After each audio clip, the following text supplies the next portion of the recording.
Metals are used in many everyday objects. This morning, when I woke up, I decided to have a soft-boiled egg and a cup of coffee. The pot I used is made of metal. The kettle is made of plastic, but the coiled heating element inside it is made of metal. Metals are good conductors of heat. This is the reason why metals are used to make these everyday objects. You would never see a pot made of wood or a heating element made of plastic. Metals are also good conductors of electricity. The wire connecting your kettle to the electrical socket is actually made of many copper wires, insulated with a layer of rubber.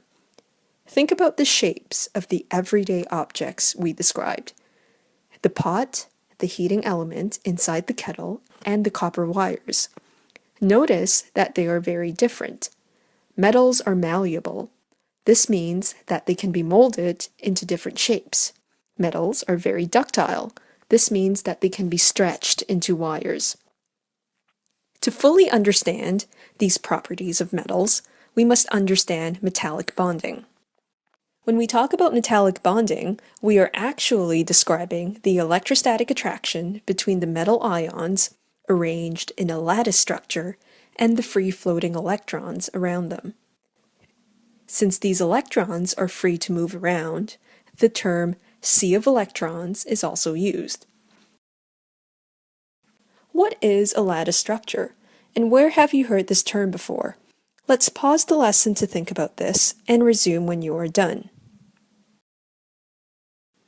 The term lattice structure means that there is a regular repeating pattern. We have heard this term before when discussing ionic lattices. It is used to describe the alternating positions of the metal and nonmetal ions. In metallic structures, however, there are only metal ions.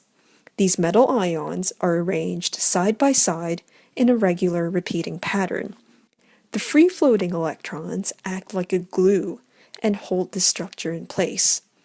This is a very strong attraction and explains why metals have high melting and boiling points. A lot of heat energy is needed to overcome this attraction. This is also why metals are very good conductors of heat. Free-floating electrons are the reason why metals can conduct electricity. Metals are malleable and ductile because no matter what shape the metal takes, the free-floating electrons will conform to that shape. The strong electrostatic attraction will remain, and therefore the structure stays intact. Let's think about it. Cars and bicycles, trains, planes, buildings, cutlery, spectacles, furniture, and endless items can be made from metals.